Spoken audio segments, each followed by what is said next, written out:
അങ്ങനെ വലിയ പൊട്ടിത്തെറിയും വഴക്കും പ്രതീക്ഷിച്ചുകൊണ്ടാണ് നന്ദിനി മാഷിന്റെ മുന്നിലേക്ക് എത്തിയത്. താൻ വിചാരിക്കുന്നത് പോലെ കാര്യങ്ങളൊക്കെ നടക്കുമെന്നും വീട്ടിൽ പ്രശ്നങ്ങളുണ്ടാകുമെന്നും അവൾ കരുതി. എന്നാൽ നന്ദിനിയുടെ കണക്കൂട്ടലുകളെല്ലാം തെറ്റിച്ചുകൊണ്ട് തികച്ചും ശാന്തമായാണ് മാഷ് പെരുമാറിയത്. മക്കൾക്ക് തോന്നാത്ത സ്നേഹവും ഉത്തരവാദിത്വവും വേറെ ആർക്കെങ്കിലും തോന്നിക്കഴിഞ്ഞാൽ അതിൽ അത്ഭുതപ്പെടാനൊന്നും ഇല്ല എന്ന മാഷിന്റെ വാക്കുകൾ നന്ദിനിക്ക് വലിയൊരു തിരിച്ചടിയായി. മറുപടിയില്ലാതെ ദേഷ്യവും അപമാനവും കടിച്ചമർത്തി നന്ദിനി അവിടെ നിന്നും പിന്തിരിഞ്ഞു നടന്നു. അവൾ പോകുന്നത് കണ്ട് നിങ്ങളുടെ കുതന്ത്രങ്ങളൊക്കെ അവിടെ നടക്കട്ടെ എന്ന ഭാവത്തിൽ മാഷ് മനസ്സിൽ പറഞ്ഞു. ഇത് കണ്ട് സന്തോഷത്തോടെ വേദയുടെ മനസ്സ് നിറഞ്ഞു. അവൾ സ്നേഹത്തോടെയും ആദരവോടെയും കൂടി മാഷിനെയും കമലത്തെയും മാറി മാറി നോക്കി പുഞ്ചിരിച്ചു. ആ ചിരിയിൽ ഒരു വിജയത്തിന്റെ തിളക്കമുണ്ടായിരുന്നു. പിന്നീട് ആ വീട്ടിൽ നടന്നത് വലിയൊരു മാറ്റത്തിന്റെ തുടക്കമായിരുന്നു. വിശ്വനും ശ്രീജയും വേദയും ചേർന്ന് വിക്രമിന്റെ പഴയ മുറി വൃത്തിയാക്കാൻ തുടങ്ങി. കാലങ്ങളായി പൊടി പിടിച്ചു കിടന്നിരുന്ന ആ മുറി അവരുടെ 3 പേരുടെയും അധ്വാനത്തിൽ പതുക്കെ രൂപം മാറി. മാറാലകൾ നീങ്ങി, തറ തുടച്ച് വൃത്തിയാക്കി, പുറത്ത് പെയിന്റ് അടിച്ച് വെളിച്ചവും കാറ്റും കടക്കുന്ന മനോഹരമായ ഒരു മുറിയായി അതിനെ അവർ മാറ്റിയെടുത്തു. 3 പേരും ഒരേ മനസ്സോടെ പ്രവർത്തിച്ചപ്പോൾ ആ മുറിക്ക് പുതിയൊരു ജീവൻ വച്ചു. പണി പൂർത്തിയായപ്പോൾ മാഷും കമലയും അങ്ങോട്ടേക്ക് വന്നു. ആ മുറിയുടെ പുതിയ രൂപം കണ്ട് അവർ പോലും അത്ഭുതപ്പെട്ടു. സന്തോഷം കൊണ്ട് അവരുടെ കണ്ണുകളെല്ലാം വിടർന്നു. വേദയെ നോക്കി അവർ സ്നേഹത്തോടെ ചിരിച്ചു. മാഷിന്റെ മനസ്സിൽ സ്വന്തം മകന്റെ മുറി ഇങ്ങനെയൊക്കെ കാണാൻ സാധിച്ചതിൽ വലിയ സന്തോഷം തോന്നി. വേദമെല്ലെ കമലത്തിന്റെ അരികിലേക്കെത്തി സ്വകാര്യം പോലെ ചോദിച്ചു, അമ്മേ, നമുക്കിനി വിക്രമേട്ടനെയും കൂടി വിളിച്ച് കാണിച്ചാലോ? ഉച്ചയ്ക്ക് ചോറുണ്ണാൻ ഇങ്ങോട്ടേക്ക് വരാൻ പറയാം. എന്തായാലും ഇതൊരു സർപ്രൈസ് ആയിരിക്കട്ടെ. അതിനുശേഷം വേദ മാഷിന്റെ മുഖത്തേക്ക് നോക്കി. അദ്ദേഹത്തിന് ഇതിലെന്തെങ്കിലും ഇഷ്ടക്കേടുണ്ടോ എന്ന് അവൾ ഭയന്നിരുന്നു. എന്നാൽ പൂർണ്ണ സമ്മതം എന്നർത്ഥത്തിൽ വളരെ സൗമ്യമായി മാഷകത്തേക്ക് നടന്നുപോയി. അത് വേദക്ക് വല്ലാത്ത ആശ്വാസവുമായി. കമല സന്തോഷത്തോടെ പറഞ്ഞു, മോളെ, നീ അവനെ വിളിക്ക്. അവൻ ഇത് കാണുമ്പോൾ ശരിക്കും ഞെട്ടും. തീർച്ചയായിട്ടും അവനെ ഞെട്ടിക്കണം. അവൻ ഒത്തിരി സന്തോഷമായിരിക്കും. ഇത് അവൻ്റെ മുറിയല്ലേ, ഞാൻ വേഗം പോയി അവന് ഇഷ്ടപ്പെട്ട കറികളൊക്കെ റെഡിയാക്കി വെക്കട്ടെ. അങ്ങനെ കമലമ്മ അതും പറഞ്ഞ് അകത്തേക്ക് പോകുന്ന സമയത്തിന് ഇതെല്ലാം കണ്ട് അസൂയയും ദേഷ്യവും സഹിക്കാനാവാതെ അവിടെ നിന്നും മാറി നിൽക്കുന്നുണ്ടായിരുന്നു നന്ദിനി. വേദ അതൊന്നും കാര്യമാക്കാതെ ഫോൺ എടുത്ത് നേരെ വിക്രമിനെ വിളിച്ചു. ആ സമയത്തിന് വിക്രം ബൈക്കിൽ യാത്ര ചെയ്യുകയായിരുന്നു. യാത്രയിലുടനീളം അവൻ്റെ ചിന്തകളിൽ വേദ മാത്രമായിരുന്നു. അവളുടെ നിഷ്കളങ്കമായ ചിരി, കുസൃതികൾ, തമാശകൾ, കരുതൽ എല്ലാം അവൻ്റെ മനസ്സിലൂടെ ഒരു സിനിമ പോലെ കടന്നുപോയി. ഇടയ്ക്ക് അവൻ്റെ ചുണ്ടിലൊരു പുഞ്ചിരി വിരിഞ്ഞു. ഒടുവിൽ ബൈക്ക് നിർത്തി വിക്രം സ്വയം ചോദിച്ചു, എനിക്കിത് എന്ത് പറ്റി? ഞാനെന്താ അവളെ സ്നേഹിച്ചു തുടങ്ങിയോ? എൻ്റെ മനസ്സിൽ പ്രണയം മുട്ടിയിട്ടുണ്ടോ? അതുകൊണ്ടാണോ ഇപ്പോഴും അവളുടെ മുഖം എൻ്റെ മനസ്സിലിങ്ങനെ തെളിയുന്നത്? അവൻ്റെ ചിന്തകൾക്ക് മറുപടി എന്നോണം വേദയുടെ കോള് വന്നു. ഫോണിൻ്റെ സ്ക്രീനിൽ വേദയുടെ പേര് കണ്ടതോടുകൂടി തന്നെ വിക്രമിൻ്റെ മുഖം പ്രകാശിച്ചു. ചിരിച്ചുകൊണ്ട് അവൻ ഫോൺ എടുത്തു. ആഹാ, എന്താ വേതാളം വിളിച്ചത് എന്ന് കുസൃതിയോടെ അവൻ ചോദിച്ചു. ഏയ് സ്വാമിയെ, ഇങ്ങനെയൊന്നും പറയാൻ പാടില്ല കേട്ടോ. വേദയുടെ മറുപടിയിൽ കപട ദേഷ്യം കലർന്നിരുന്നു. വിക്രം ചിരിച്ചുകൊണ്ട് തിരുത്തി. എന്നാ പറയൂ, എന്താ കാര്യം വനിതാരത്നമേ? അച്ഛൻ നിങ്ങളെ ഉണ്ണാൻ വിളിക്കുന്നു, വേദ പറഞ്ഞു. വിക്രമിന് അത് വിശ്വാസമായില്ല. പിന്നെ അവൻ സംശയത്തോടെ ചോദിച്ചു, നിങ്ങളല്ലാതെ പിന്നെ ആരെയാ വിളിക്കുക? നിങ്ങൾ തന്നെയാ. എത്രയും പെട്ടെന്ന് തന്നെ ഇങ്ങോട്ടേക്ക് വരാൻ നോക്ക്. വേറൊരു സർപ്രൈസും കൂടിയുണ്ട്. അത് ഫോണിലൂടെ പറയാൻ പറ്റില്ല. നേരിട്ട് വായോ. വേദ സർപ്രൈസ് ഇട്ട് കൊടുത്തു. അന്നേരം വിക്രം ആലോചനയിലായി. എന്തായിരിക്കും ആ സർപ്രൈസ്? അവൻ ആകാംക്ഷയോടെ വീട്ടിലേക്ക് തിരിച്ചു. വിക്രം വീട്ടിലെത്തിയപ്പോൾ ഉമ്മറത്ത് തന്നെ വേദ കാത്തു നിൽക്കുന്നുണ്ടായിരുന്നു. അവനെ കണ്ടതോടുകൂടി തന്നെ അവൾ ഓടിയെത്തി. എവിടെയായിരുന്നു നിങ്ങൾ ഇത്ര നേരം? വർക്ക്ഷോപ്പിലേക്ക് പോയില്ലെന്നറിഞ്ഞു. അതൊക്കെ പോട്ടെ, നിങ്ങൾ അങ്ങോട്ടേക്കൊന്ന് നോക്കി എന്ന് പറഞ്ഞ് അവൾ ആ മുറിയുടെ ഭാഗത്തേക്ക് വിരൽ ചൂണ്ടി. വിക്രം തിരിഞ്ഞു നോക്കുമ്പോൾ അവൻ്റെ കണ്ണുകളെ പോലും അത്ഭുതപ്പെടുത്തിക്കൊണ്ട് തന്നെ കണ്ണുകളൊക്കെ വിടർന്നു. അത് ശരിക്കും തൻ്റെ മുറി തന്നെയാണോ? പണ്ടത്തെക്കാളും സുന്ദരമായി വൃത്തിയായി ആ മുറി അലങ്കരിച്ചിരിക്കുന്നു. അവൻ്റെ മനസ്സിൽ സന്തോഷം തിരതല്ലി. അവൻ വേദയെ നോക്കി ചോദിച്ചു, ഇതെങ്ങനെ സംഭവിച്ചു? ഈ മുറിയിൽ ആരും കയറരുതെന്നും ഇവിടെ പണിയൊന്നും ചെയ്യരുതെന്നും അച്ഛൻ പറഞ്ഞിരുന്നില്ലേ? എന്നിട്ടും അച്ഛൻ ഇതിനൊക്കെ സമ്മതിച്ചോ?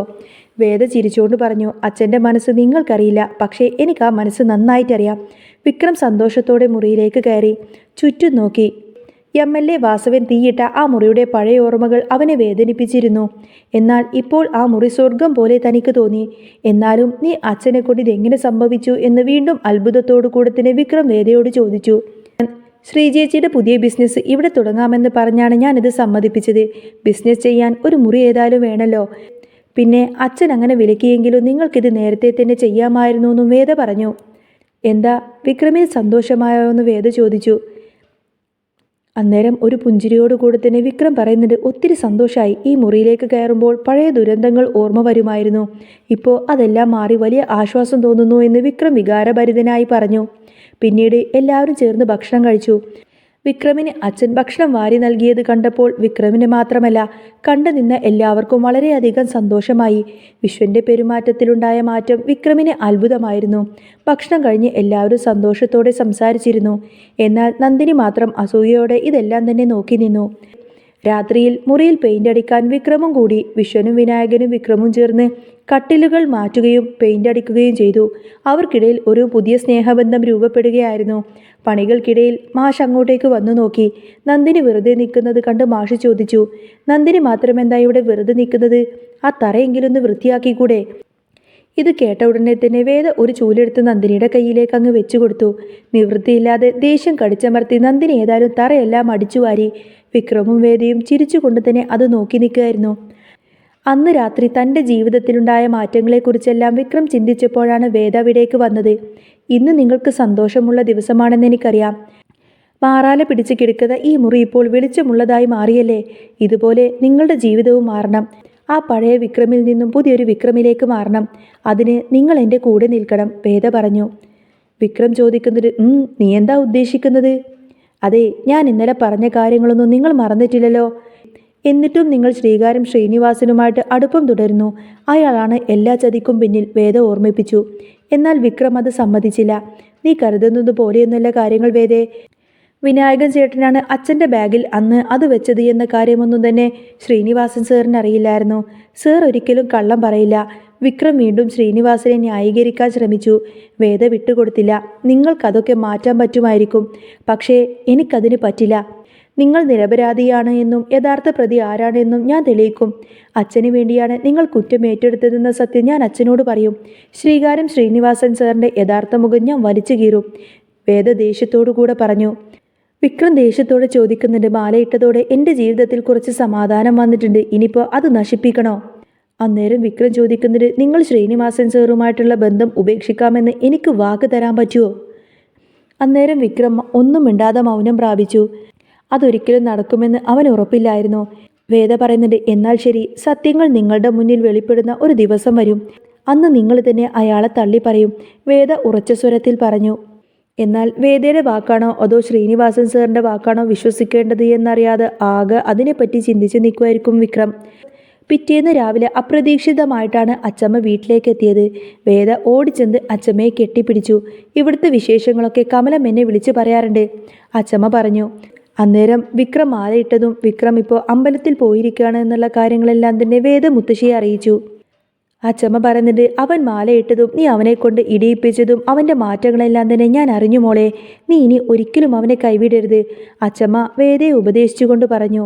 അപ്പോഴേക്കും ശ്രീജയും നന്ദിനിയും കമലമ്മയുമെല്ലാം തന്നെ അങ്ങോട്ടേക്ക് വന്നു. ശ്രീജയുടെ പുതിയ ബിസിനസ് തുടങ്ങുന്നതിൽ അച്ചമ്മ സന്തോഷം പ്രകടിപ്പിച്ചു. എന്നാൽ നന്ദിനിയെ കണ്ടപ്പോൾ അച്ചമ്മ വിട്ടില്ല. നിന്റെ മുഖത്തിപ്പോഴും അസൂയയും കുശുമ്പും മാത്രമാണല്ലോ നന്ദിനി. നീയും എന്തെങ്കിലുമൊക്കെ ഒരു ബിസിനസ് തുടങ്ങി ആ സ്വഭാവത്തിനൊരു മാറ്റം വരുത്ത്. ഇത് കേട്ട് എല്ലാവരും ചിരിച്ചു. നന്ദിനി നാണം കെട്ട് ഒന്നും മിണ്ടാതെ ദേഷ്യപ്പെട്ട അകത്തേക്ക് പോയി. അപ്പോഴേക്കും വിക്രം ക്ഷേത്രത്തിൽ നിന്നും തിരിച്ചെത്തി.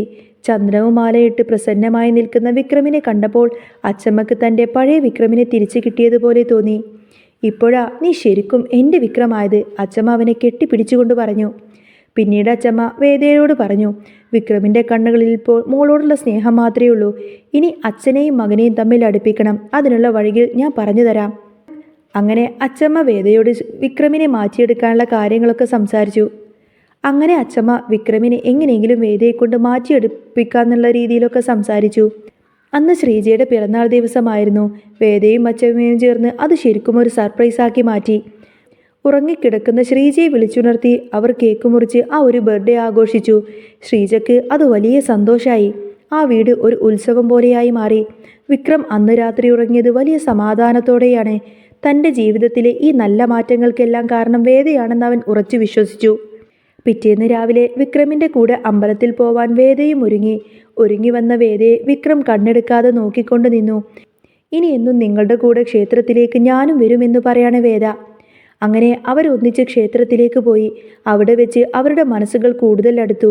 പ്രണയത്തിൻ്റെ വിത്തുകൾ അവരുടെ ഹൃദയത്തിൽ മുളപൊട്ടി. എന്നാൽ പുറത്ത് കാര്യങ്ങൾ അത്ര സുഖകരമായിരുന്നില്ല. വിക്രമിനെ ചതിക്കാൻ വേണ്ടി വീണ്ടും ശ്രീകാര്യം ശ്രീനിവാസനും MLA വാസവനും ഒന്നിച്ചിരുന്നു. അഭിലാഷും സംഘവും ചേർന്ന് വിക്രമിനെ ക്രൂരമായി ആക്രമിക്കാനും കൊല്ലാനും പദ്ധതിയിട്ടു. ക്ഷേത്രത്തിൽ നിന്നും മടങ്ങിവരുന്ന വഴിയിൽ അഭിലാഷും ഗുണ്ടകളും വിക്രമിനെയും വേദയെയും തടഞ്ഞു നിർത്തി. മാലയിട്ടതുകൊണ്ട് തന്നെ വിക്രം തിരിച്ചടിച്ചില്ല. അവർ വിക്രമിനെ ഉപദ്രവിക്കുന്നത് കണ്ട് സഹിക്കാനാവാതെ വേദ ഇടക്ക് കയറി. അവൾ വിക്രമിനെ സംരക്ഷിക്കാൻ ശ്രമിച്ചു. എൻ്റെ വിക്രമിനെ തൊട്ടുപോവാൻ ഞാൻ സമ്മതിക്കില്ല, അവൾ ഉറക്കെ വിളിച്ചു പറഞ്ഞു. അഭിലാഷ് വാളുമായി വിക്രമിനെ നേരെ പാഞ്ഞെടുത്തു. വേദ മുന്നിലേക്ക് ചാടി. അഭിലാഷ് അവളെ പിടിച്ചു മാറ്റി. പെട്ടെന്ന് അപ്രതീക്ഷിതമായി അങ്ങോട്ടേക്ക് ദർശൻ എത്തിച്ചേർന്നു. ദർശൻ അഭിലാഷിനെ ചവിട്ടി വീഴ്ത്തി. അതോടെ ഗുണ്ടകളെല്ലാം തന്നെ അവിടെ നിന്നും ഓടി രക്ഷപ്പെട്ടു. പരിക്കേറ്റി വിക്രം വേദനയോടെ നിൽക്കുന്നത് കണ്ടിട്ട് വേദ കൊട്ടും തന്നെ സഹിക്കാൻ കഴിഞ്ഞില്ല. ദർശൻ അവർക്കൊരു മുന്നറിയിപ്പ് നൽകി. വിക്രം, നീ ഇനി സൂക്ഷിക്കണം. നിനക്ക് ചുറ്റും ശത്രുക്കൾ മാത്രമാണ്. ശ്രീകാര്യം ശ്രീനിവാസനെ നീ ഒരിക്കലും വിശ്വസിക്കരുത്. അയാൾ MLA വാസവനുമായി കൂടിച്ചേർന്നുകൊണ്ടാണ് നിന്നെയും ഉപദ്രവിക്കുന്നത്.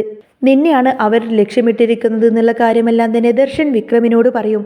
വിക്രമിനെ താങ്ങിപ്പിടിച്ച് വേദ വീട്ടിലേക്ക് നടത്തിക്കൊണ്ടുവന്നു. വിക്രമിനാണെങ്കിൽ പരിക്കേറ്റത് കൊണ്ട് തന്നെ സ്വയം നടക്കാൻ പോലും കഴിയുന്നില്ല.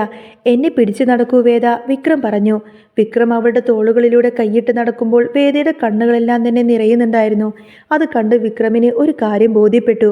വേദക്ക് തന്നോട് അഗാധമായ സ്നേഹമുണ്ട്. അവൾ ഒരിക്കലും തന്നെ വിട്ടു പോവില്ല.